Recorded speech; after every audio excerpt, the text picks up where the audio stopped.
In the drought-stricken valleys of early 1900s California, a desperate widow was about to accept the one gift everyone else had refused. What started as a chance at salvation took a chilling turn when she discovered why 30 acres of perfect fruit trees had been abandoned for generations. Margaret Holt wasn't your typical settler. For 3 months after her husband's death, she had spent her days dodging creditors and watching her future collapse. Known for her stubborn determination and refusal to accept defeat, when she signed the deed for an orchard no one else would touch. She had no idea she was inheriting a centuries-old curse. Margaret planted herself on land that whispered at night, that produced fruit so perfect it killed, that harbored something ancient and hungry 40 feet beneath the well. What began as a widow's last desperate gamble would become a 43-year guardianship. The town of Ashwood would never be the same after she learned the terrible truth. Some land doesn't belong to you. It only lets you stay. And the price of staying is everything you have left to lose. The orchard had been waiting. It always did. And it would feed one way or another. Before we jump back in, tell us where you're tuning in from, and if this story touches you, make sure you're subscribed, because tomorrow I've saved something extra special for you. They called it a gift. I knew better than to trust free land. Elias Crow met me outside the county clerk's office on a Tuesday morning, wearing a suit too fine for a man giving away property. He pressed the deed into my hands like it burned him, his fingers trembling as he released the paper. 30 acres of prime orchard, he said, not meeting my eyes. All yours, Mrs. Holt, no charge. I studied the document. Legal language confirmed what he'd said. The land was mine if I wanted it, transferred free and clear. The orchard sat 2 miles outside town, backing up against the foothills. Good soil, according to the county records. Water rights included. Why? I asked. Crow wiped his forehead with a silk handkerchief. I've got business elsewhere. Can't tend it proper.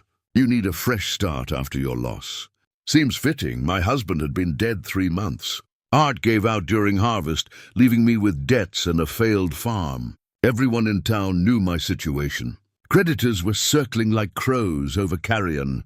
What's wrong with it? I pressed. Nothing. He stepped back, putting distance between us. Just old superstitions. You seem like a practical woman, Mrs. Holt, not given to foolish talk. That should have been my warning. But desperation makes you stupid. I signed the papers. Crow left town that afternoon. I heard his wagon rattling past my rented room, loaded heavy with trunks and furniture. Moving fast, like something chased him, the orchard waited 3 miles down the valley road. I walked there the next morning, carrying water and bread wrapped in cloth. The drought had turned most of the valley brown, but as I crested the last hill, I saw green, not just green, lush, abundant, impossible. The orchard spread across the lowland like an emerald carpet. 30 acres of fruit trees in perfect rows, their branches heavy with white blossoms that should have finished blooming weeks ago. The scent hit me from 100 yards out, sweet and cloying, thick enough to taste. I walked through the front gate. Someone had maintained it once. The posts were solid redwood, 15 feet tall, though the crossbeam had cracked down the middle. Beyond the gate, the orchard opened up in neat rows of apple and pear trees, maybe 200 of them, all mature and healthy. The grass between the rows grew knee-high, thick and green, despite the drought that had killed everything else in the valley. I knelt and touched the soil. Damp, rich, dark as coffee grounds. No orchard stayed this healthy without constant water. The drought had lasted 8 months. Wells across the valley had run dry. Yet here, the earth practically dripped with moisture. I walked deeper into the rows. The trees were old, maybe 40 years, their trunks gnarled and thick. But the bark showed no disease, no rot, no borer damage. Every tree stood perfect. Every branch hung heavy with fruit in various stages of ripening. Apples the size of a man's fist. Pears that glowed golden in the morning light, too perfect. In the center of the orchard, I found a stone well. The wooden cover had long since rotted away, leaving the opening exposed. I dropped a pebble down the shaft. It fell for 3 seconds before splashing. Deep water, even in drought season. Near the well stood a small keeper's cottage, one room with a slanted roof and a brick chimney. The door hung crooked on rusted hinges. Inside I found a cot frame, a cold stove and a table with 3 legs. Dirt covered everything, but the structure was sound. I could live here. Fix the door, clean the chimney, make it work. Better than paying rent in town while creditors knocked on my door. The orchard could support me if I sold the fruit. Even a fraction of this harvest would clear my debts. I picked an apple from the nearest tree. Perfect, not a bruise or wormhole anywhere. The skin gleamed red and gold, and when I held it to the light, I could almost see through to the seeds. I wrapped it carefully in my handkerchief, evidence, proof that this place was real. Walking back to town, I passed 3 farmers working their drought-stricken fields. They saw me coming from the orchard road and stopped. One of them, Thomas Perry, raised his hand in greeting but didn't smile. "You buy the Crow place?" He called. "He gave it to me," I said. Perry's expression darkened. He exchanged looks with the other men, then turned back to his work without another word. The town of Ashwood consisted of one main street, with shops on either side, a church at the north end, and the county building at the south. Population maybe 300 when everyone came in from their farms. I walked down the center of the street toward the mercantile. People stepped aside. Conversations stopped. Mrs. Patterson, who'd been friendly enough when I'd rented her room, turned away when I approached. At the mercantile, old Jacob Stone stood behind the counter. I needed supplies, nails, rope, lamp oil, flour, basic things to start making the cottage livable. Stone tallied up the cost without speaking. When I reached for my coin purse, he held up his hand. "You taken the orchard land?" he asked. "I have," I said. He nodded slowly. "Then your money's no good here. I can pay." "Not about paying." Stone pushed the supplies across the counter. "Take them, but don't come back to town with any fruit from those trees. Don't offer it. Don't try to sell it. Don't even mention it. You understand?" I took the supplies. "I understand you're superstitious." "I'm alive," Stone said. "That's more than I can say for the last 3 people who tried to harvest that orchard." He turned his back on me before I could ask more. I walked back to the orchard carrying my supplies, feeling the weight of the town's silence following me like a shadow. Whatever secret the orchard held, Ashwood had decided long ago to leave it alone, but I'd signed the papers. The land was mine now, curse or blessing, and I needed it to work. I spent that first night in the cottage, listening to the wind move through the trees outside. In the darkness, the orchard sounded different. The rustle of leaves carried whispers. The branches creaked like voices in conversation. Superstition, I told myself. Just wind and wood, but I didn't sleep well. The fruit was ready. I could wait no longer. 5 days after moving into the cottage, I walked the orchard rows with a wicker basket.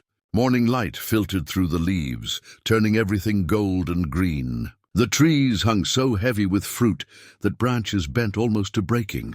I chose a pear tree in the 3rd row. The fruit glowed amber in the dawn light, each one perfect, as if painted by an artist. I reached up and plucked the first pear. It came away easily, the stem releasing with barely any pressure.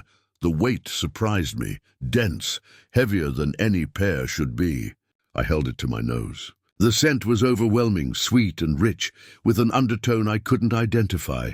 Something dark, like honey mixed with earth. I picked 12 more, filling my basket halfway. Then I moved to the apple trees. Same story, perfect fruit, unblemished skin, that same unsettling weight. By the time the sun cleared the hills, I'd filled 3 baskets. Enough fruit to fill a wagon, and I'd barely touched a fraction of what the orchard produced. Back at the cottage, I spread the harvest across the table. The fruit practically glowed in the dim interior, each piece seeming to generate its own light. I picked up one of the pears and examined it closely. No wormholes, no soft spots, no signs of disease or damage. The skin was flawless. Too flawless, my stomach growled. I'd been living on bread and dried meat for days, saving money. The fruit sat before me, ripe and tempting. I cut a slice from the pear with my paring knife. The flesh inside was white as snow, juice running down my hand. I brought it to my lips, 1 bite. That's all I intended. The taste exploded across my tongue. Sweetness beyond anything I'd ever experienced, mixed with flavors I couldn't name. My mouth flooded with juice. I swallowed before I could think, then took another bite. And another. I devoured the entire pear in less than a minute, juice running down my chin. When I finished, I reached for an apple. Then another pear. Stop, something in my mind whispered. But I couldn't. The fruit called to me, demanded to be eaten. I consumed 4 pieces before I finally forced myself to step back from the table. My head swam. The cottage tilted sideways, then righted itself. I gripped the table edge, breathing hard. Sweat beaded on my forehead despite the cool morning air. The sensation passed slowly, leaving me weak-kneed and shaking. I sat heavily on the cot, my heart hammering against my ribs. What was wrong with me? The fruit sat on the table, still glowing faintly. I stared at it, recognition dawning slowly. The warning signs I'd ignored. The abandoned orchard. The town's silence. Stone's words about the last 3 people who'd tried to harvest this land. Maybe the superstition wasn't so foolish after all. I was still sitting there an hour later when I heard footsteps outside. A woman's voice called out, "Mrs. Holt, you decent?" I recognized the voice. Ruthie Lane, the town's most dedicated gossip. I'd avoided her since arriving in Ashwood, knowing anything I said would spread through the valley by nightfall. "Come in," I called. Ruthie pushed through the broken door, stepping carefully over the threshold.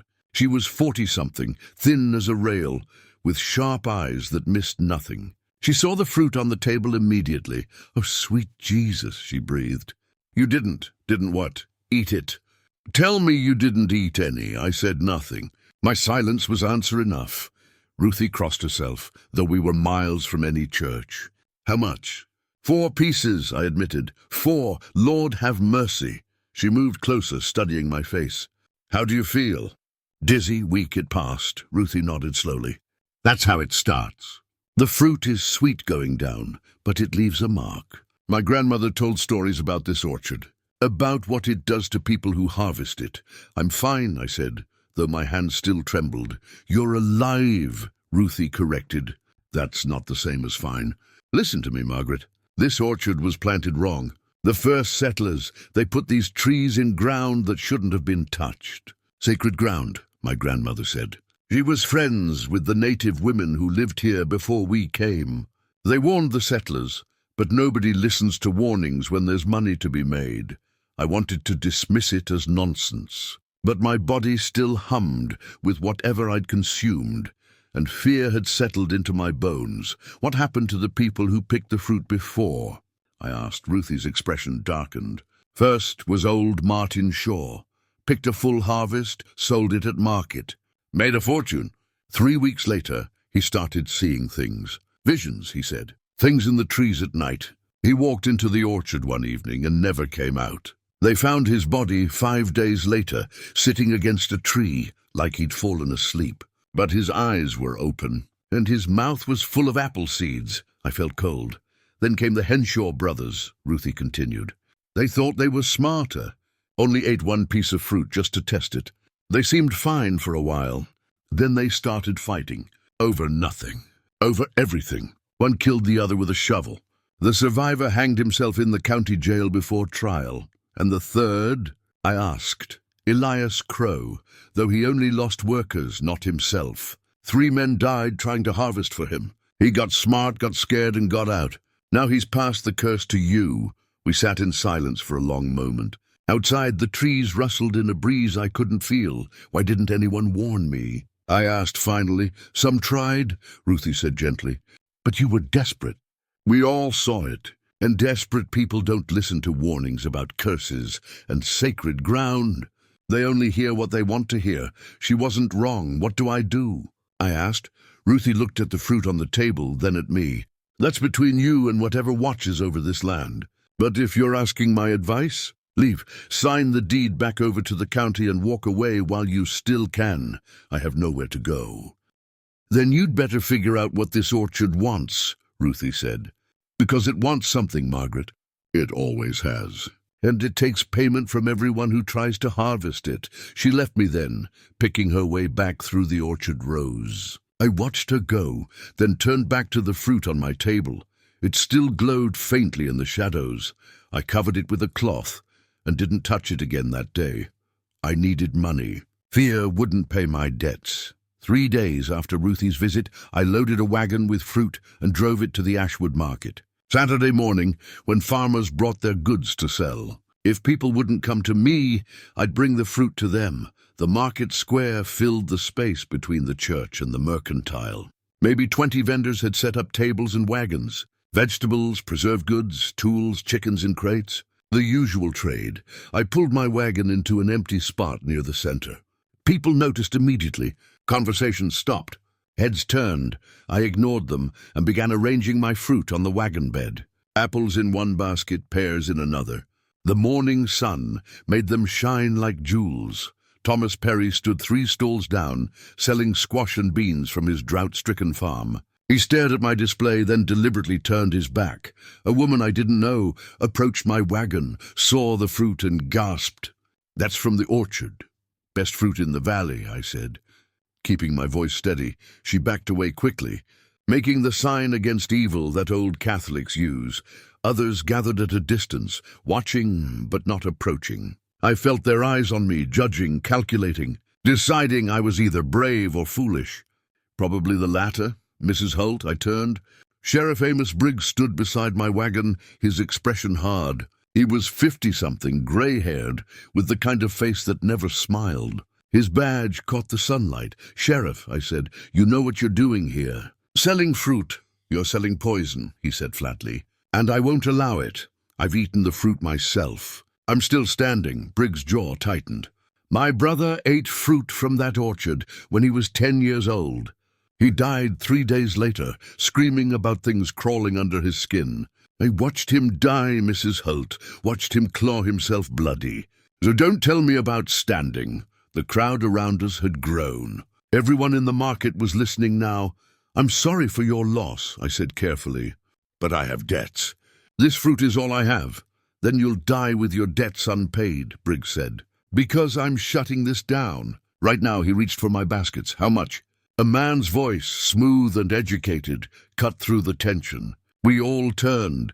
The stranger stood at the edge of the crowd. Tall, maybe 35, wearing a traveler's coat and good boots. His face was lean and intelligent, with dark eyes that studied everything. He smiled, but the expression didn't reach those eyes. I asked how much, he repeated, walking toward my wagon.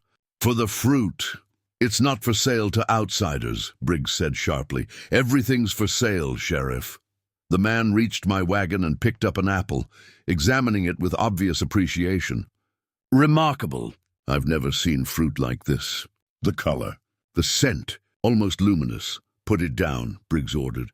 The stranger looked at him calmly. "I don't take orders from local law, Sheriff. I'm a free citizen conducting legal commerce. Unless you're declaring martial law over fruit?"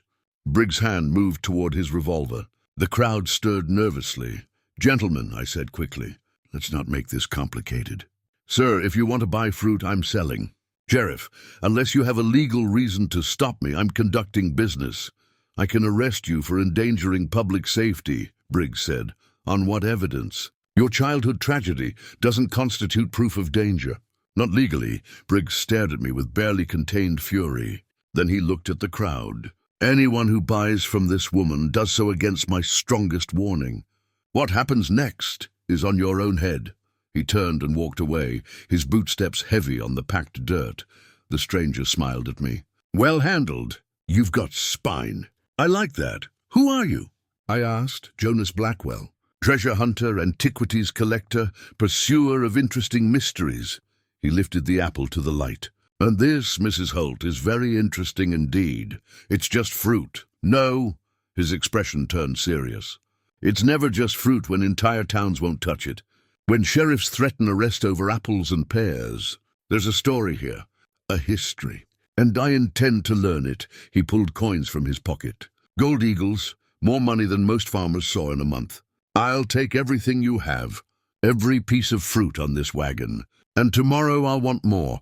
I stared at the gold. It was enough to clear my debts, enough to give me breathing room. But something about Jonas Blackwell made my skin crawl. The way he looked at the fruit wasn't hunger.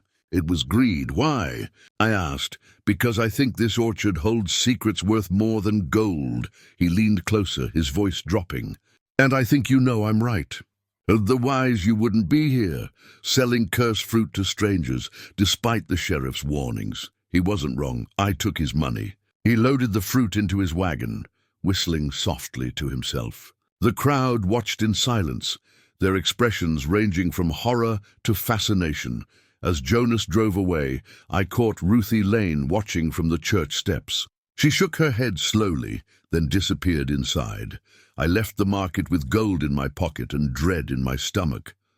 That night, lying in the cottage, I heard the orchard whispering again. But this time the sound was different. Not just wind through branches. Something else. Something that might have been laughter. I'd made my choice. Now I'd live with the consequences, whatever they were. Jonas returned the next morning with questions.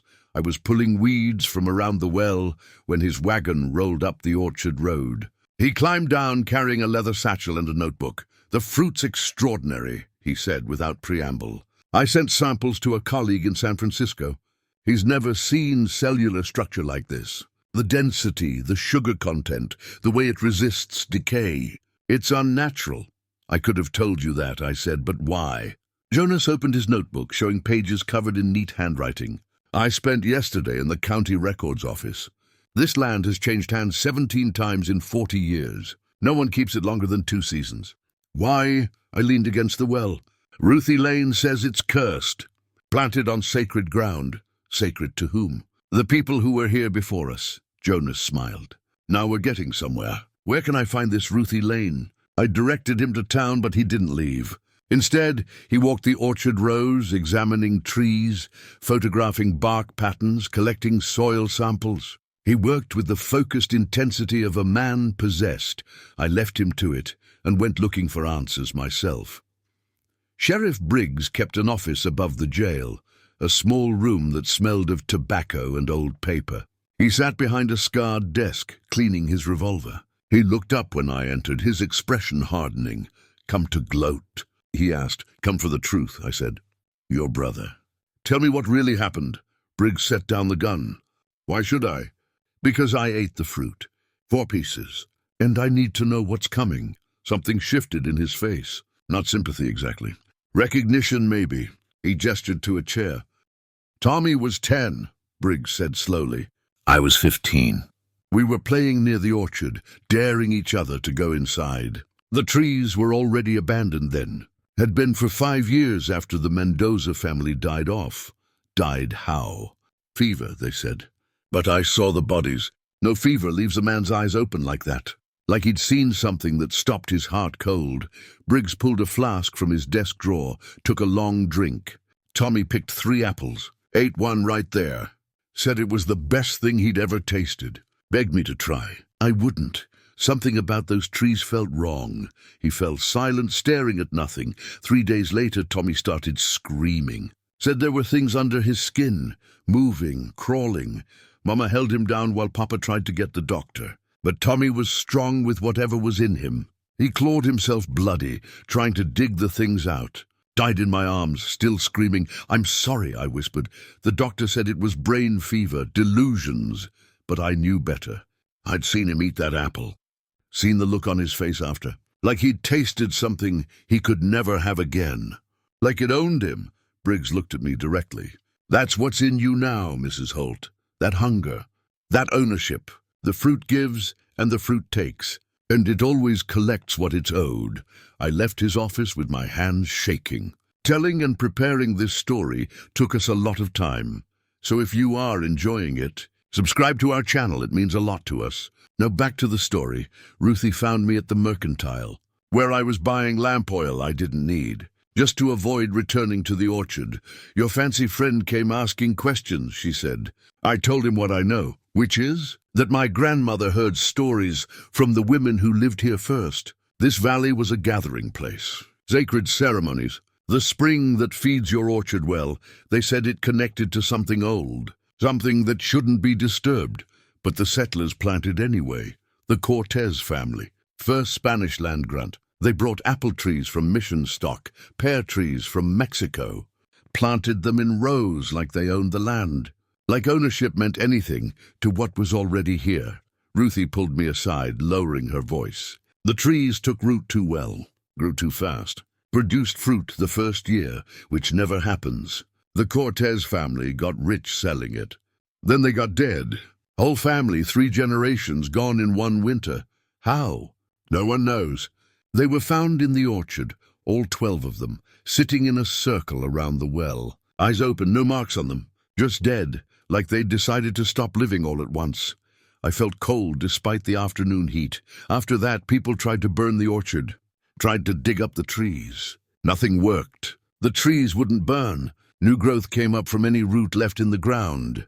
Eventually, folks gave up, decided to leave it alone, let it stand as a warning. Until people forgot the warning, I said, until desperate people stopped caring. Ruthie touched my arm gently. I'm sorry, Margaret, truly, but you need to understand what you're dealing with. That land doesn't belong to you. It never will. It's just letting you stay.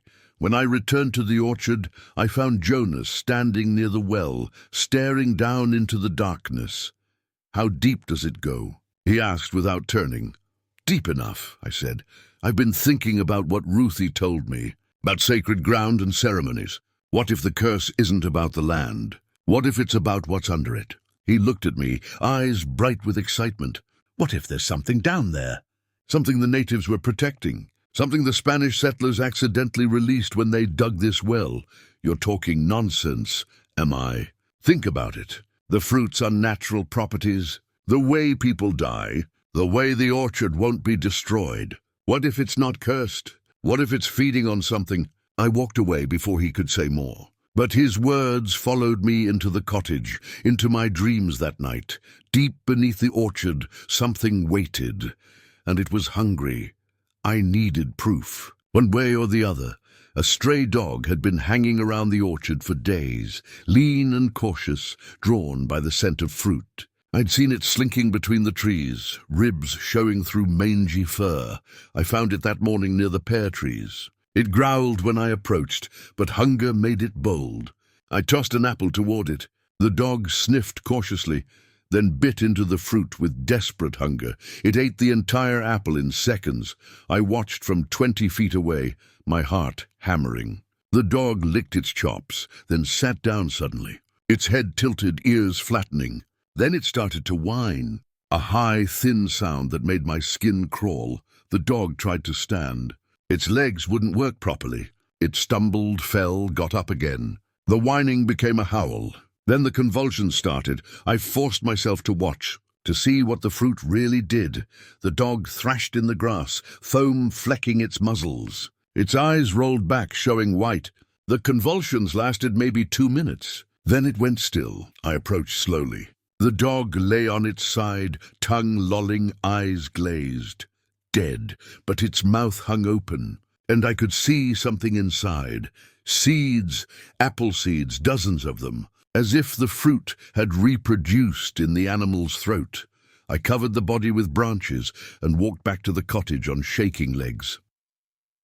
Jonas arrived an hour later and found me sitting on the porch steps, staring at nothing. You look terrible, he said. The fruit kills. I told him about the dog, about the seeds. Instead of horror, I saw excitement flash across his face. Don't you see? It's not poison. It's transformation. The fruit is trying to propagate itself through the host. It's alive, Margaret. Genuinely alive in a way normal fruit isn't. It killed a dog, because the dog's system couldn't handle the transformation. But what if a human could? What if the right constitution, the right dosage, could harness whatever's in that fruit instead of being destroyed by it? That's insane.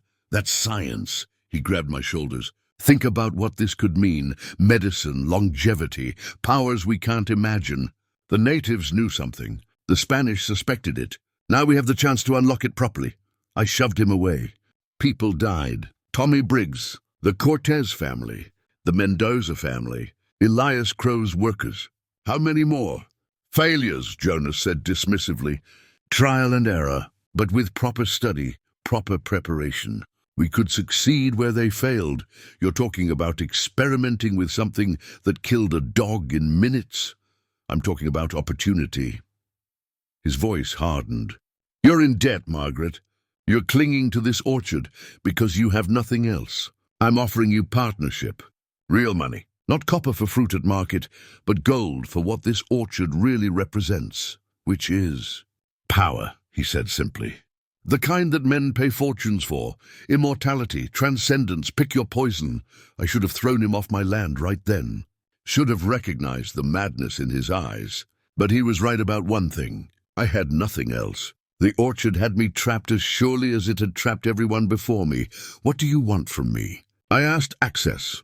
Full access to the orchard, to the well, to whatever's down there. Let me study this properly. Let me unlock its secrets. And when I do, we split the profits. And if you end up like the dog, Jonas smiled coldly, then you'll know not to make the same mistakes I did. He extended his hand. I stared at it for a long moment. Then, God help me, I shook it. The partnership was sealed. That night I buried the dog properly, digging a hole deep enough that nothing would disturb it. As I shoveled dirt over the body, I felt the orchard watching. The trees rustled despite the still air. The well whispered in its stone throat. I'd made another choice, another step deeper into whatever darkness waited here, and like every choice before it, I knew I'd regret it. Jonas moved fast. Too fast. Within 3 days, he'd set up a laboratory in my cottage. Microscopes, glass beakers, chemical reagents hauled in from San Francisco. He worked through the nights, examining fruit tissue, testing soil samples, filling notebooks with observations. I watched from the doorway as he dissected an apple, his face lit by lamplight. Remarkable. The cellular structure repairs itself even after death. Look at this. He showed me a slide under the microscope. I saw nothing but blurred shapes. The fruit is trying to regrow, he explained. Even severed from the tree, it's attempting to propagate. It's not food, Margaret. It's a living organism with its own agenda, which is survival, reproduction, the same drive everything has. But this does it through hosts. Through us, he looked up, eyes gleaming. I need to go down into the well. No, there's something down there. Has to be the source of whatever makes this orchard what it is. Ruthie mentioned sacred ceremonies, underground springs. The natives were protecting something, or containing something, I said. Either way, I need to see it. Sheriff Briggs arrived before I could argue further. He rode up at dawn, his face grim, 3 deputies with him. Mrs. Holt, he called. We need to talk. Jonas emerged from the cottage, wiping his hands on a rag. Sheriff, lovely morning. I'm here about the talk, Briggs said. Word spread about your activities, Mr. Blackwell, about experiments, about plans to exploit this orchard. Legal activities on private property, Jonas said smoothly. You've drawn attention. The wrong kind. Men are coming. Treasure hunters, claimed jumpers, people who think there's Spanish gold or native artifacts buried here. This orchard was quiet for 40 years because people left it alone. You've stirred up a hornet's nest. Let them come, Jonas said. We're prepared to defend our claim. Your claim! Briggs looked at me. This is still your land, Mrs. Holt, your decision. You can end this right now. Send him away. Walk away yourself. Leave this cursed place to rot in peace. I felt the weight of his words. The offer of escape. But I also felt Jonas watching me. Felt the orchard itself waiting for my answer. It's my land, I said finally. And I'm staying, Briggs' expression hardened. Then you're on your own. Don't come crying to me when this goes wrong. He rode away, taking his deputies with him. Jonas clapped me on the shoulder. Good choice. Now about that, well, no, I said firmly. Not yet. First, you tell me everything you've learned. No more secrets between partners. Jonas studied me, then nodded. Fair enough. Come inside. He showed me his notebooks. Pages of observations about the fruit's properties, about the soil's mineral content, about the unusual depth of the well. But one entry caught my eye. What's this? I pointed to a sketch. It showed the orchard from above, with lines radiating from the well like spokes on a wheel. Pattern analysis, Jonas said. The trees aren't planted randomly. They're positioned precisely around the well. 30 trees per radius, 5 radiuses forming a perfect geometric pattern. Someone designed this. And design implies purpose. What purpose? That's what I intend to find out. He pulled out another notebook, this one older, water-stained. I bought this from Ruthie. Her grandmother's journal. The woman wrote down everything the native women told her, including this. He pointed to a passage written in faded ink. I read slowly. The trees feed the hunger below. The fruit carries the hunger above. Both are prison and prisoner. Both must be maintained. I felt cold. Maintained how? That's where it gets interesting. According to this, the ceremonies weren't about worship. They were about feeding, regular offerings to keep something contained. But when the Spanish came, when they planted their orchard, they changed the system, made it permanent, turned the ceremonies into a perpetual machine that runs on its own. Runs on what? Jonas looked at me steadily. On anyone foolish enough to harvest it. The words hung between us. Outside, Ruthie's voice called from the orchard path. Margaret, you need to see this. We ran outside. Ruthie stood at the orchard entrance, pointing down the valley road. In the distance, I saw dust rising, wagons, maybe 5 of them, moving toward us. They're coming, Ruthie said, just like the sheriff warned. Men who heard about the orchard. About the treasure, Jonas cursed. How many? Enough to be trouble. I looked at the orchard, at the trees standing in their perfect geometric pattern, at the well in the center, dark and waiting, at the cottage where Jonas's equipment sat unpacked. Get your things, I told Jonas. If they want a fight, we'll give them one. But this land is mine, and I'm not giving it up.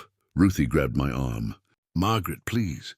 Let it go. Let them have it. Nothing good lives here, but it was too late for wisdom. Too late for warnings. I'd already made my choices one after another, each leading me deeper into the orchard's trap. Now I'd see them through to whatever end waited. The wagons rolled closer. 5 wagons. 12 men, armed. They came at mid-morning, rolling through the gate like they owned the place. The lead wagon stopped near the cottage. A man climbed down, tall and broad-shouldered, wearing a dust-covered suit and carrying papers. Mrs. Holt, he called. I'm Clayton Reed. We need to discuss your claim to this property. Jonas stepped beside me. The property's legally registered. The deed is clear. Reed smiled, showing too many teeth.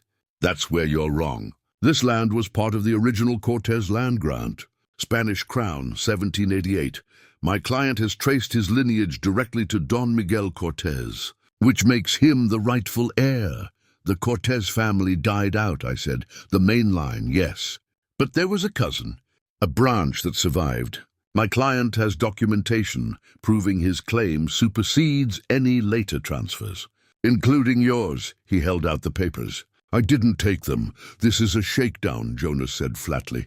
You heard about the orchard, about what it produces, and you want it. What it produces is irrelevant. The law is the law. We are prepared to compensate you for improvements to the land.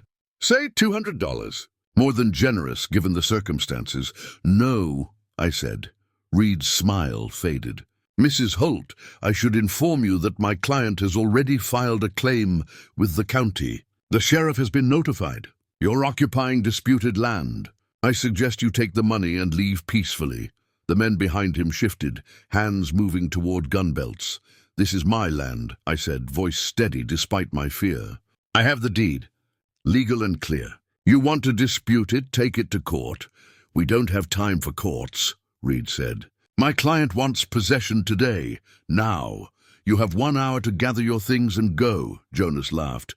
You think you can just take it? This orchard has killed better men than you. Reed's expression hardened. We know about the superstitions, the stories. We also know they're nonsense meant to scare off competition. There's no curse, just valuable land and profitable crops. Then prove it, I said suddenly. Eat the fruit. If there's no curse, you'll be fine, Reed hesitated. Behind him, his men exchanged glances. Eat it, I repeated. Right here. Right now. Show me this land is safe. Reed walked to the nearest tree, plucked an apple and bit into it without hesitation. He chewed slowly, then swallowed. Delicious. No curse, no poison. Just good fruit, but I saw his hand tremble. Saw sweat bead on his forehead despite the cool morning air. You have 55 minutes, Reed said, turning away. Use them wisely. His men began setting up camp, unloading supplies from the wagons. They moved with military precision, marking territory, claiming space. Jonas pulled me toward the cottage. We need weapons. They're not leaving without a fight. We can't win a fight, I said. Not against 12 armed men. Then we run. Where? I've nothing except this land. Jonas gripped my shoulders. Listen to me. There's something in that well. Something that makes the fruit what it is. If we can reach it, control it, we have leverage, power, maybe enough to drive these men away. You're insane. I'm practical. We're out of options. Either we go down into that well and find what's waiting, or we lose everything. I looked at the well, at the dark opening that had haunted my dreams, at the source of everything wrong with this place. How do we get down? I brought rope, equipment. I was planning to explore tomorrow, but circumstances have changed. He checked his pocket watch. We have 50 minutes before Reed's deadline. I need 30 to descend and investigate. That gives us 20 to decide what to do with whatever I find. And if you don't come back, then run. Get as far from this orchard as you can. He was already moving, pulling rope from his equipment cases. I watched him prepare, feeling the weight of another choice pressing down on me. Reed and his men spread through the orchard, examining trees, discussing property boundaries. They moved like people who'd already won. At the well, Jonas secured the rope to a tree trunk. He lit a lantern and tied it to his belt. If I'm not back in 45 minutes, cut the rope, he said. Understand? I nodded, throat too tight for words. Jonas lowered himself into the well. The rope played out steadily. 10 feet, 20, 50. The light from his lantern faded until it was just a dim glow far below. Then even that disappeared. I stood alone beside the well, holding the rope, while armed men claimed my orchard, and something ancient waited in the darkness below. The wind picked up, moving through the trees. But the sound wasn't natural. It was words, whispers, a voice older than the valley itself. Margaret. I looked around. No one was close enough to have spoken. Margaret. Cut the rope. My hands moved toward my knife without conscious thought. Cut it. Let him fall. Keep the secret buried. I gripped the rope tighter, fighting the compulsion. He'll take everything. They all will. But you could own it. You could be the orchard's keeper. Its guardian. Its queen. The whisper wrapped around me like smoke, promising, tempting, showing me visions of power, of control, of revenge against everyone who doubted me. All I had to do was cut the rope. My knife was in my hand. The blade touched the rope. Then Jonas screamed. Deep below, echoing up from stone and darkness, a scream of pure terror. The rope jerked violently. Something was pulling him down. I dropped the knife and grabbed the rope with both hands, bracing my feet against the well stones. The pull was tremendous, far stronger than any man. I held on anyway, arms burning, back straining. Help! I screamed toward Reed's men. Someone help! But they couldn't hear me over the wind. Or maybe they chose not to. I held the rope, held it until my hands bled. Held it while the orchard whispered promises and threats. Held it until finally, miraculously, the pulling stopped. The rope went slack. I pulled, hand over hand, hauling Jonas back toward the surface. It took forever. My arms screamed. My hands left blood on the hemp. Finally his lamp appeared. Then his head. His eyes were wide with terror, his face pale as death. I pulled him over the edge. He collapsed on the ground, gasping. What did you see? I asked. Jonas looked at me. When he spoke, his voice was barely a whisper.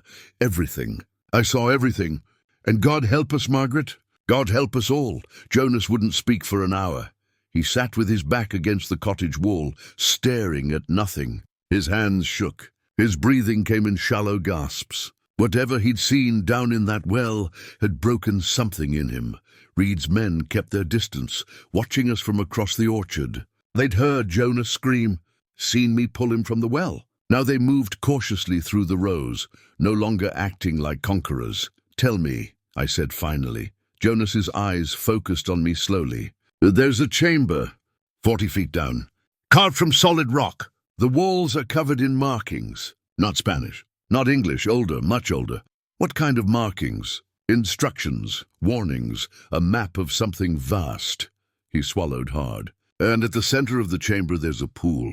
Black water that doesn't reflect light. Something lives in that pool, Margaret. Something that's been waiting down there since before men built cities. What did it look like? I didn't see it. Not exactly. But I felt it. Felt it watching me.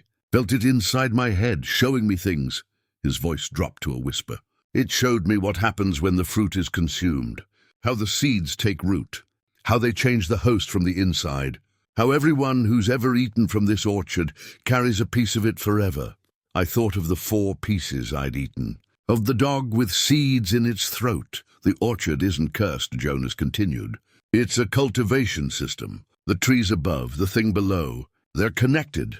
The fruit feeds the entity, and the entity feeds the trees. A perfect cycle, and anyone who harvests breaks that cycle. Steals from it, so it takes them instead. The Cortez family. The others, they became part of it, consumed, transformed. Their bodies went into the pool. Their essence fed the creature. That's why the orchard stays so healthy. Why it won't die. It's fertilized by the people it kills. I stood, legs shaking. Then we burn it. Burn the whole thing. It won't burn. I tried to tell you. The thing below protects its investment. Fire won't take. Axes bounce off the wood. You can't destroy it, Margaret. You can only contain it. Or feed it. Reed's voice called across the orchard. Mrs. Holt, your time is up. We're taking possession now. His men started moving toward the cottage, weapons ready. Let them, Jonas said. Let them harvest. Let them feed it. Maybe that's what it wants. Fresh offerings. No. The word came out stronger than I felt. This is my land, my responsibility. I won't feed people to that thing. Then what will you feed it? I didn't have an answer. Night fell fast in the valley. Reed's men lit fires, making camp among the trees like they owned the place. I watched from the cottage window as they passed bottles around, celebrating their conquest. Jonas had retreated to his equipment, frantically sketching the markings he'd seen in the chamber. His hands still shook. His eyes held a fever brightness that scared me more than his words. We could make a deal with it, he muttered. Offer something in exchange for power. The natives must have done it. That's why they conducted ceremonies. They were negotiating, trading. Trading what? Whatever it wanted. Blood, probably. Life essence. The fruit is just a more sophisticated delivery system. But if we went directly to the source... Stop! I grabbed his shoulder. Listen to yourself. You want to bargain with the thing that's killed dozens of people? I want to survive. Jonas snapped. I want to turn this into something useful instead of just another grave. Don't you see? This is the discovery of a lifetime. Of 1,000 lifetimes. We could learn things no scientist has ever imagined. Control forces that... The scream cut him off. We ran outside. One of Reed's men stood in the orchard center, staring up at the trees. The other men gathered around him, looking up. The fruit was glowing. Every apple, every pear, every piece of fruit on every tree emitted a soft, phosphorescent light. Green and gold and sickly white, pulsing gently like a heartbeat. The entire orchard had become a constellation of ghostly stars. What the hell? Reed breathed. The wind picked up, but it didn't come from any natural direction. It spiraled up from the well, carrying whispers in a language I didn't know.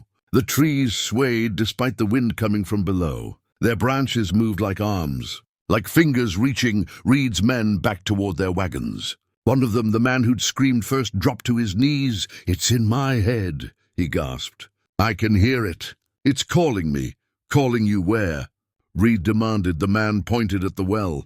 Down. It wants us to come down. 2 more men fell to their knees. Then another.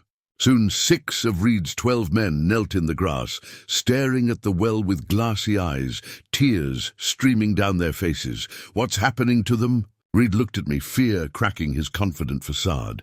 The orchard is awake, I said. And it knows you're here. The kneeling men stood as one. They walked toward the well in perfect synchronization, moving like puppets on strings. The other men tried to stop them, grabbing arms, shouting names. But the afflicted moved with inhuman strength, throwing off their friends easily. They reached the well. The first man climbed over the edge without hesitation and dropped into darkness. No scream, no splash. Just silence. The second man followed. Then the third. Reed fired his pistol into the air. Stop! That's an order! But orders meant nothing to men who heard different voices. The fourth man went over the edge. The fifth hesitated at the lip, seeming to fight some internal battle. Then he smiled beatifically and stepped into empty air. The sixth man stopped 3 feet from the well. He turned and looked directly at me. It remembers you, Margaret, he said in a voice that wasn't quite his own. It tasted you. 4 pieces of fruit, 4 seeds growing in your belly. You're already part of the orchard. You just haven't bloomed yet. Then he jumped. The glowing fruit dimmed slowly, returning to normal. The unnatural wind died. The orchard became just trees again, standing silent in the darkness. Reed stared at the well, his face pale. His remaining 6 men looked ready to bolt. Get out, I told him. Take your men and go, now, while it'll let you. What about the others? They're already gone. You can't save them, but you can save yourselves if you leave now. Reed looked at his men, at the orchard, at the well.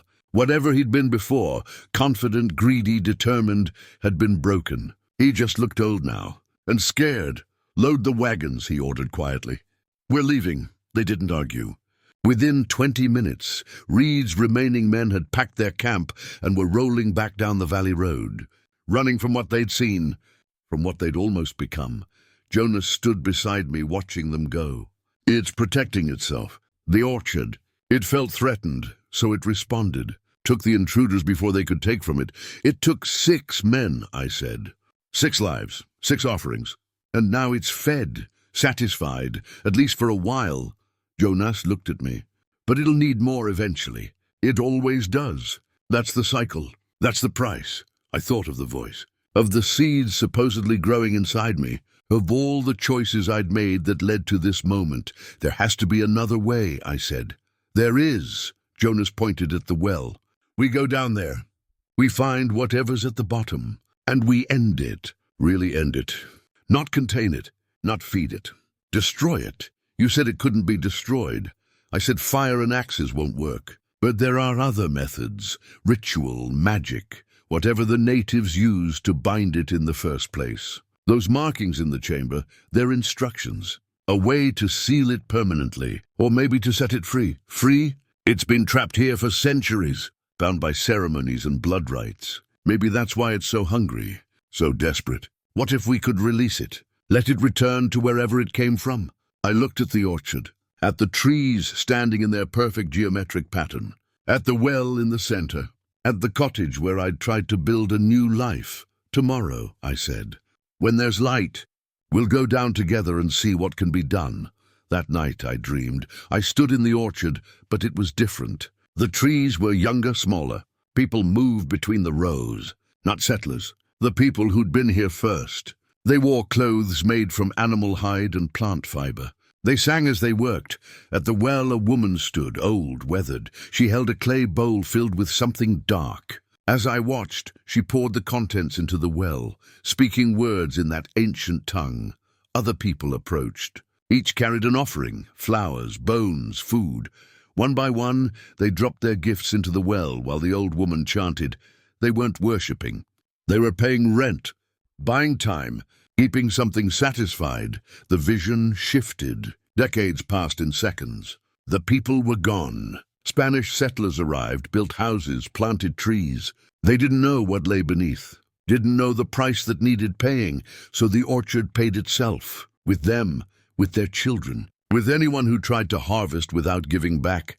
The dream showed me the Cortez family, gathered around the well, showed me them realizing too late what they'd unleashed, showed them choosing death together rather than letting it spread. Then the dream showed me the future. My future, 2 paths diverging. In one I ran, left the orchard, lived, but the seeds inside me would grow anyway, slowly over years. Until one day I'd feel the call to return, to come home to the orchard, to feed the thing below. In the other path I stayed, became the orchard's keeper, tended it, protected it, maintained the cycle, lived here until the seeds finally bloomed and I joined the others in the pool below. Both paths led to the same place eventually. The orchard didn't let go of what it claimed, unless the vision showed me a third option, Harder, painful, but possible. A way to break the cycle completely. I woke at dawn, knowing what had to be done. Sheriff Briggs arrived at first light. He rode up alone, his badge catching the sunrise. He saw Jonas and me standing by the well, ropes ready, and his expression hardened. "I heard what happened last night," he said, dismounting. "6 men went missing. Reed's claiming you murdered them." "The orchard took them," I said. "They threatened it. It defended itself. That's not how the law works, Mrs. Holt. Then arrest me. But first help us end this. Really end it. No more deaths, no more disappearances. We're going down there to finish what should have been finished 100 years ago." Briggs studied me for a long moment. Then he looked at the orchard, at the trees that had killed his brother, at the well that had swallowed 6 men in one night. "Tell me what you need," he said quietly. We descended together. Briggs first, then me, then Jonas. 3 of us lowering into darkness on ropes that felt too thin, holding lanterns that pushed back too little shadow. The well shaft went down 40 feet through solid rock. Ancient tool marks scored the walls. Someone had carved this by hand centuries ago, maybe millennia. At the bottom, the shaft opened into the chamber Jonas had described. I dropped the last few feet onto stone floor, my boots splashing in shallow water. The chamber was vast, 50 feet across at least, the ceiling lost in darkness above. The walls were covered in carved symbols, spiraling patterns that hurt to look at directly. They seemed to move in the lamplight, rearranging themselves, telling stories that predated written language. At the chamber's center lay the pool, black water that didn't reflect our lanterns. Still as glass, but somehow alive. The surface tension was wrong. Too thick, too heavy. Like looking at liquid obsidian. Jonas moved toward the markings immediately, his lamp raised high. "These symbols, they're a binding ritual, a way to trap something that exists between states. Not living or dead, not spirit or flesh. Something else entirely." Briggs stood at the pool's edge, staring down into the darkness.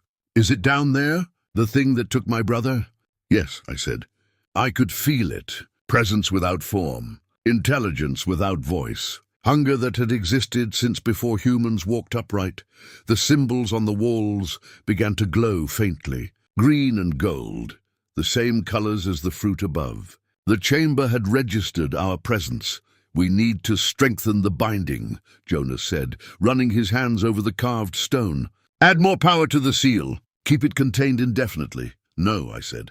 "The binding is the problem. It's been trapped so long it's gone mad, twisted.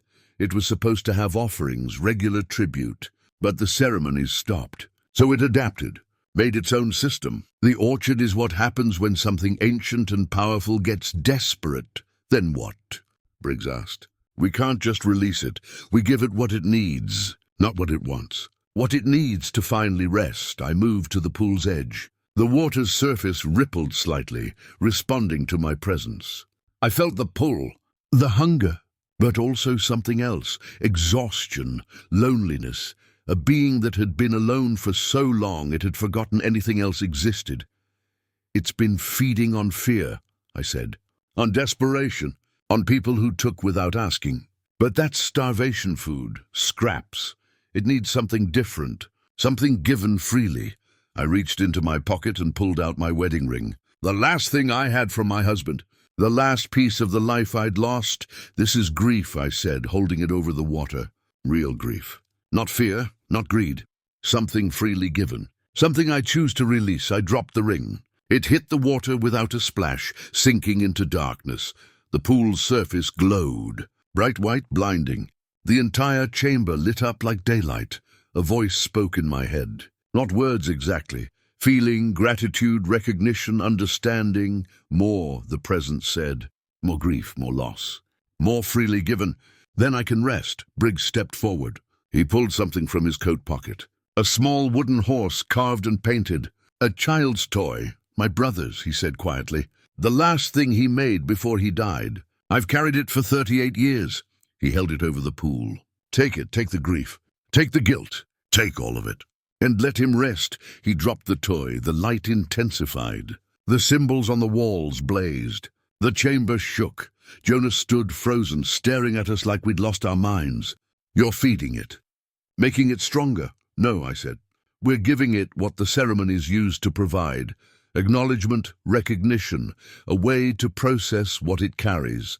The natives understood. They gave offerings not to appease, but to help it digest, to help it rest. The Cortez family stopped the ceremonies, so it's been choking on accumulated pain for centuries. Jonas shook his head. That's insane. It's a monster. It kills people. It's desperate, I corrected. Starving, doing whatever it takes to survive. But we can change that. We can help it finally let go. And what do I offer? Jonas asked bitterly. What grief do I have that's pure enough? I looked at him, at the obsession in his eyes, at the madness that had driven him here. Your ambition, I said. Your need to control everything. To own every secret. Let it go. Give it freely. Admit that some things aren't meant to be possessed. Jonas's face twisted. Never. That's what makes me who I am. That's my strength. It's your prison, I said. And until you release it, you'll never be free. Neither will the orchard. The pool's surface began to churn, no longer peaceful. The light flickered. Hunger returned to the presence's touch. One offering is not enough, it said. Two is not enough. The seal weakens. I grow hungry again. Feed me properly or I take what I need. The water rose. Not like liquid, but like something solid reaching up from the depths. Dark tendrils emerged, questing toward us like blind fingers. Briggs fired his pistol into the water. The bullets vanished without impact. Jonas screamed and ran for the rope. He didn't make it. A tendril wrapped around his ankle. He fell hard, his lamp shattering. Another tendril coiled around his waist. He clawed at the stone floor, screaming, "Give it up!" I shouted. Jonas let go. "Give it what it needs." "Never!" he screamed. "It's mine, all of it. The secrets, the power, everything." The tendrils pulled him toward the pool. Briggs grabbed his arms, trying to hold him, but the pull was too strong. Inch by inch, Jonas slid across wet stone toward the black water. "Please," Jonas begged. "Help me! Don't let it take me." "I can't stop it," I said. "Only you can. Let go, release it. Choose to give instead of being taken." Jonas looked at me with wild eyes, then at the pool, then at his own hands, which still clutched at stone, refusing to release, refusing to surrender even as he died. "I can't," he whispered. I don't know how. The water took him. He didn't scream. The tendrils pulled him under in one smooth motion, and he vanished into darkness. The surface closed over him like he'd never existed. Briggs and I stood in the chamber, breathing hard. The pool settled. The light faded. The presence's hunger remained unsatisfied. "We need to go," Briggs said. "Now, before it takes us too." But I knew running wouldn't work. Jonas had run, and it had taken him anyway. The orchard didn't let go of what it claimed unless you chose to give it what it needed. I closed my eyes. Thought of everything I'd lost. My husband, my home, my future, my innocence. All the dreams I'd carried that had died one by one in this cursed place, and I let it go. All of it, freely, willingly, take it, I whispered. Take my grief, take my fear, take everything I've been carrying. I release it. I give it to you. Help us both finally rest. Light exploded from the pool, brighter than before, brighter than the sun. The symbols on the walls blazed like fire. The chamber shook so hard I fell to my knees. Then silence. The pool's surface calmed. The darkness receded. The presence in my mind grew quiet. Not gone, but satisfied. Fed properly for the first time in centuries. "Thank you," it said. "Now I can sleep. Now the cycle can change." The light faded slowly. When I opened my eyes, Briggs stood over me, helping me up. "What did you do?" he asked. "What should have been done from the beginning," I said. "I made a choice. A real choice. Not out of fear or greed, but understanding." We climbed back up into daylight. The orchard waited, but something had changed. The trees looked different, less menacing, less hungry. Just trees, but I knew the presence below remained. It would always remain. The question was whether it would stay satisfied or grow hungry again. That answer depended on what happened next. Jonas's body surfaced 3 days later. Not in the pool, in the well. As if the orchard had reconsidered, had decided he'd learned his lesson. had given him back, but changed. His skin had taken on a greenish tint. His eyes were open but clouded, like fruit left too long in the sun. And when we pulled him out, we found apple seeds in his mouth, dozens of them, growing. We buried him at the orchard's edge. Briggs said words over the grave. I stood silent, watching the trees sway in the breeze. What now? Briggs asked when we'd finished. Now I decide, I said. The choice was simple and impossible. I could leave, walk away, let the county reclaim the land, let it stand abandoned again, waiting for the next desperate person to make the same mistakes. The cycle would continue forever, or I could stay, become the orchard's keeper, tend it properly, make the offerings the natives used to make, feed it grief instead of lives, keep it satisfied, keep it contained. Both options required sacrifice. I chose the harder path. I'm staying, I told Briggs, but not as a farmer, not trying to harvest or profit, as a guardian, someone who understands what this place really is. You'll go mad, Briggs said. Everyone who stays here goes mad eventually. Maybe, but maybe that's because they fought it, tried to take from it. I'm going to work with it instead. That night I returned to the chamber, alone. I carried offerings, my husband's letters, photographs of our farm, memories of a life that was gone. I laid them at the pool's edge. I'll feed you, I told the presence. Properly, regularly, the way it was meant to be. Grief and loss and all the things people need to release. But in exchange, no more deaths. No more taking what isn't freely given. That's the new cycle. That's the new price. The presence considered, then agreed. The next morning I burned half the orchard, not out of hatred, out of necessity. The trees had grown too powerful, too interconnected. They needed pruning, needed boundaries, needed to be reminded they weren't in control. I chose carefully. The trees on the outer rings, the ones planted last, the ones that had spread farthest from the original binding. I doused them in oil and struck the match. They burned, not easily. They fought. They screamed in the way trees scream, creaking and groaning, releasing sap that boiled and popped. But they burned. By evening, half the orchard was ash and blackened stumps. Only the center remained. The original trees, the ones planted directly over the chamber. Those I left standing, one tree for each cardinal direction. 5 trees total, including the one at the center. Enough to maintain the binding. Not enough to grow wild. Sheriff Briggs watched from the road. Half the town watched with him. They saw the smoke, saw the flames, saw me standing in the center of the destruction, covered in ash, holding a torch. They thought I'd gone mad. Maybe I had, but when the fires died and the smoke cleared, something had changed. The orchard felt different, lighter. The oppressive weight that had hung over the land for decades had lifted, not gone entirely, but manageable. The remaining trees stood healthy and strong. Their fruit glowed faintly at night, a reminder of what lay beneath. But they didn't call to people anymore, didn't tempt them, didn't hunger for harvesters. They just grew. I rebuilt the cottage, replanted the burned sections with normal trees, apple and pear varieties that weren't connected to the thing below, created a working orchard around the sacred center, a disguise, a cover story. People thought I was trying to make the land profitable. They didn't understand. I was building a prison with trees for bars. Ruthie visited sometimes, brought offerings of her own, stories about her grandmother, memories of people long dead. She understood what I was doing. She approved. You're doing what should have been done from the start, she said, respecting it instead of fearing it, acknowledging it instead of pretending it doesn't exist. Will it be enough? I asked, for a while, maybe a long while, but eventually someone will come who doesn't understand, who sees only fruit and profit, and the cycle will start again. Then I'll stop them, I said. You can't stop everyone forever. I can try, she smiled sadly.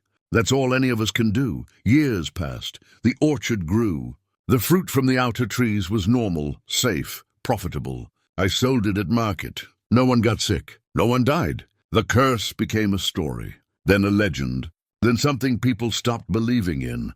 But the 5 trees at the center remained. I never touched their fruit, never let anyone else touch it either. Those trees fed the pool below, maintained the binding, kept the presence satisfied. Once a month I descended into the chamber, brought offerings, spoke to the darkness, reminded the presence that it wasn't forgotten, that someone still kept the ceremonies, still maintained the cycle. It grew calmer over time, less hungry. The offerings of freely given grief sustained it better than stolen lives ever had. It learned patience again, remembered what it had been before centuries of starvation had twisted it. Sometimes, in my dreams, I saw what it truly was. Something ancient and vast, trapped in a space too small, trying desperately to fulfill a purpose it had long forgotten. A guardian, maybe, or a filter for human pain. Something that had been bound here to process grief and loss, to help people release what they couldn't carry. The settlers had stopped the ceremonies, broken the cycle, turned it into a monster. I was trying to turn it back. Sheriff Briggs died in his sleep 10 years after Jonas. I found him in his office, slumped over his desk, a peaceful expression on his weathered face. On the desk beside him was a letter for Margaret Holt, to be opened after my death. Inside, he'd written everything. The full history of the orchard as he'd pieced it together. Names of people who died, dates, locations, evidence I could use if anyone ever questioned my guardianship. And at the end, a single sentence. Thank you for giving my brother peace. I buried him next to Jonas. 2 graves at the orchard's edge. 2 men who'd been touched by its curse. One who'd fought it. One who'd understood it, both finally at rest. Ruthie came to the funeral. She was old now, her hands shaking, her voice thin. But her eyes were still sharp. When I die, she said, bury me here too. Let me be part of the watching, part of the guarding. You don't have to. I want to. She gripped my hand. This place needs witnesses. People who remember, who keep the stories alive. Promise me, I promised. She died 6 months later. I buried her beside Briggs, as she'd requested. 3 graves now. 3 guardians, even in death. I planted flowers over them, not from the cursed trees. Normal flowers. Wildflowers that grew without binding, without hunger, without price. They bloomed every spring. I'm old now. Older than Ruthie was when she died. My hair is white. My hands shake. The orchard has been my life for 43 years. The seeds Jonas spoke about never sprouted. Or maybe they did, but slowly, changing me in ways too subtle to notice. I don't know. I don't think it matters. What matters is the 5 trees still stand. The pool still holds. The binding still works. The presence below still sleeps, satisfied by the offerings I've faithfully maintained. But I'm running out of time. I need a successor. Someone who understands what this place really is, what it requires, what it costs to keep it contained. I've put out word, carefully, quietly, looking for someone desperate enough to listen, smart enough to understand, strong enough to bear the burden.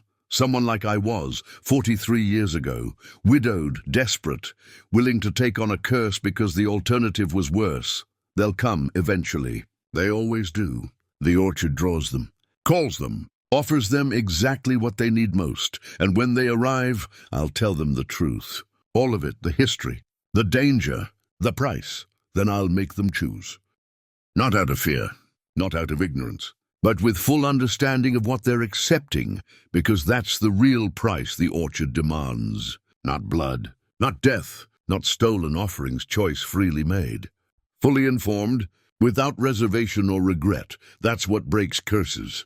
That's what changes cycles. That's what transforms monsters back into guardians. The orchard taught me that. Over 43 years. Through grief and loss and sacrifice.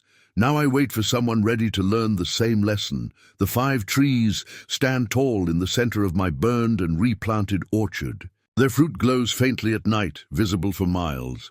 A beacon, a warning. A promise, come, they say. We're waiting. We have stories to tell, secrets to share, a burden to pass along. But only if you choose it, only if you're ready to pay the price. Up next, we have 2 more incredible stories that are waiting for you. Just click the image you want to watch and it will take you there. If you enjoyed this video, make sure to subscribe. It would mean a lot.